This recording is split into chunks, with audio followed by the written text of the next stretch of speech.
This is a Kayhan TV news break. The election for the 46th President of the United States takes place tomorrow, and we're down to 2 candidates. If you're one of the undecided, we'll take one last look at the candidates before we take to the ballots tomorrow. I have our conservative correspondent, number 6, joining us on Kayhan TV. Number 6, a lot has been made of the media coverage of the election leading up to Super Tuesday. If we could just get your comments. Well, there's no doubt that there's been a heavy liberal bias throughout all major media outlets here in the United States. Donald Trump is definitely not the most likable person. He's a little too honest for his own good. But the fact is that plenty of people have the same thoughts he does, but just don't let it out amongst society. So he is a legitimate candidate. But there's been heavy funding to keep Donald Trump out of office from people who just don't like him on a personal level.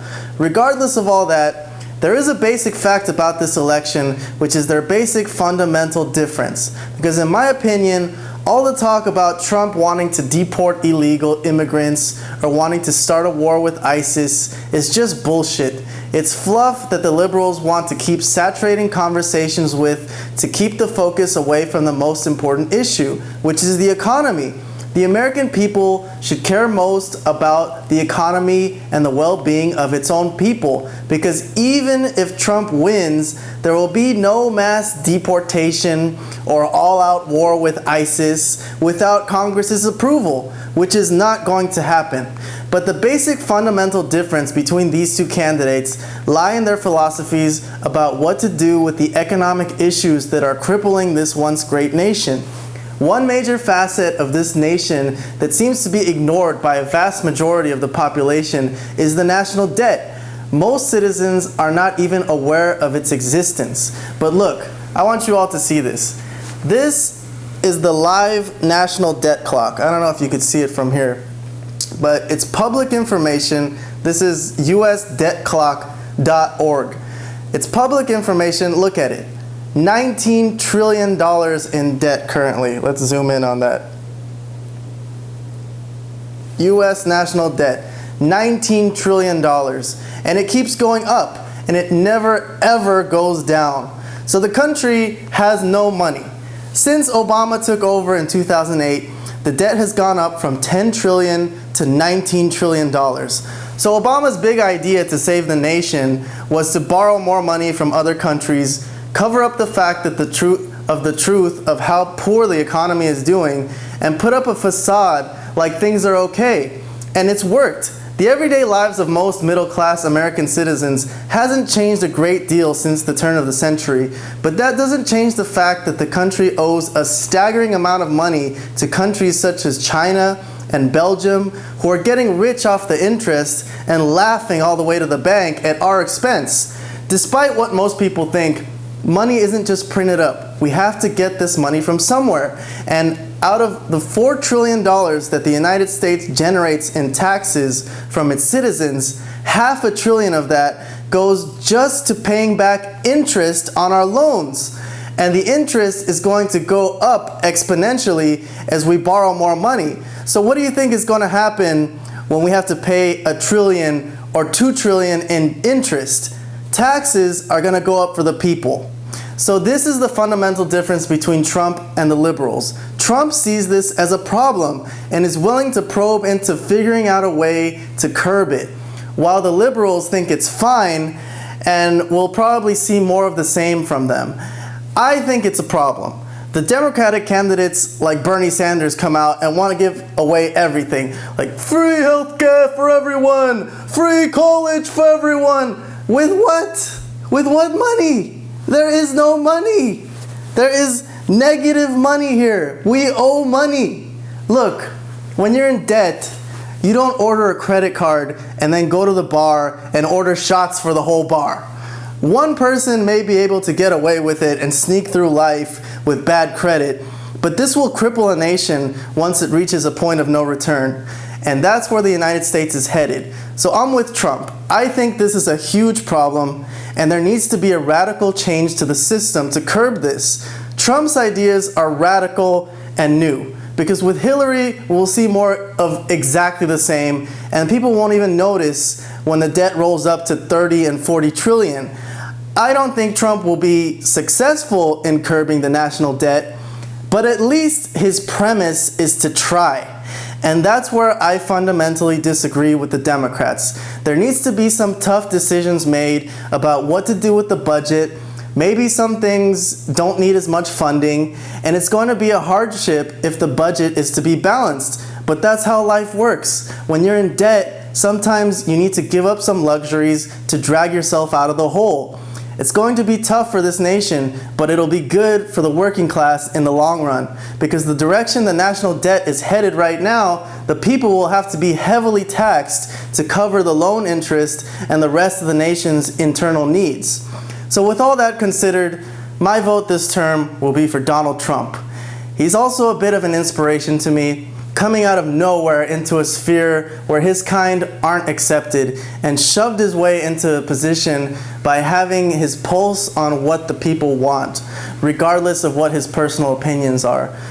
I'm for what his ideas are as president, so my vote is for Donald Trump. Okay, well thank you, number 6. We appreciate your input. Let's get the other side of the ball as well so we can cover all the bases. I also have Liberal 19 on the line via Skype. Number 19, can you hear us? Yes, thanks for having me on. It's our pleasure. So apparently you've already put your vote in early for Hillary Clinton. Take us through your thought process.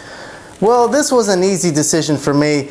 Trump has had zero political experience. Hillary has been Secretary of State, First Lady, and although controversy surrounds both of these candidates, just the fact that Hillary seems so much more level-headed, it's important for the nation's peace of mind to know that we won't have a president pushing for unnecessary war. We've already been through that in recent years with the wars with Afghanistan and the occupation of Iraq. It wasn't any fun. The nation fervently clamored to have its troops brought home to their families. I'm fine with the current handling of ISIS threats abroad and here stateside. There's nothing we can do about random sneak attacks, but a full-on war will not stop the hatred and maybe even exacerbate the problems.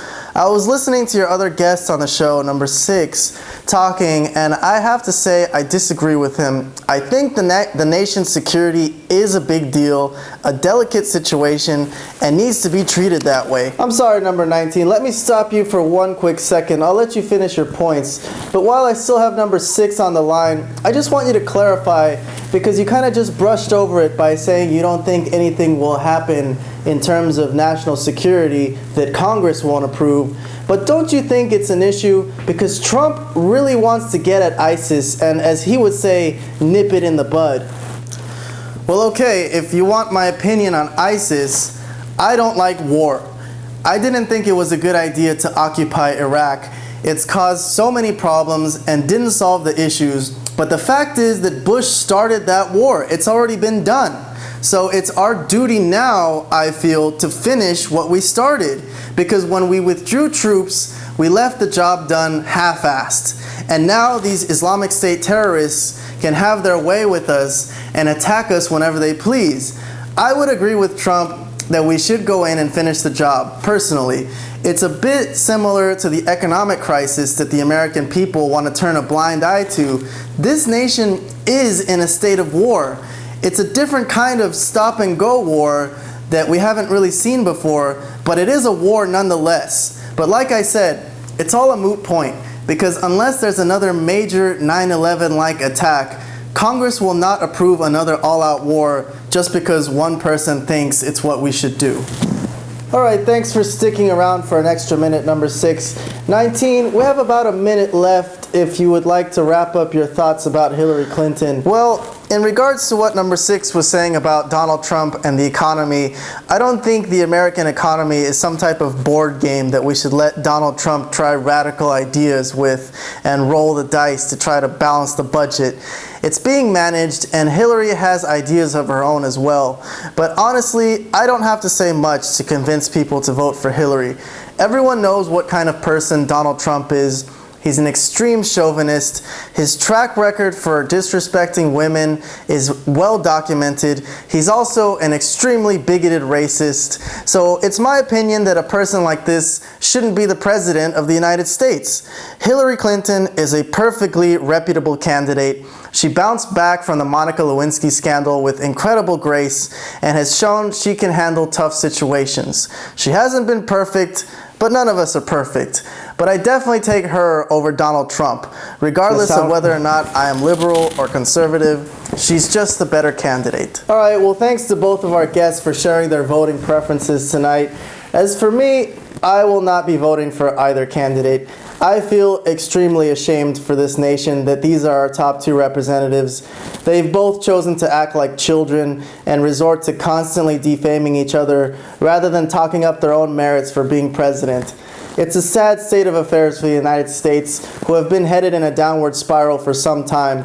Will this election be a time in history that people point to and say that this is where America lost it, or has that happened already? This has been a Kayhan TV News Break. I'm Kayhan Barabi, and we'll see you next time. Happy voting.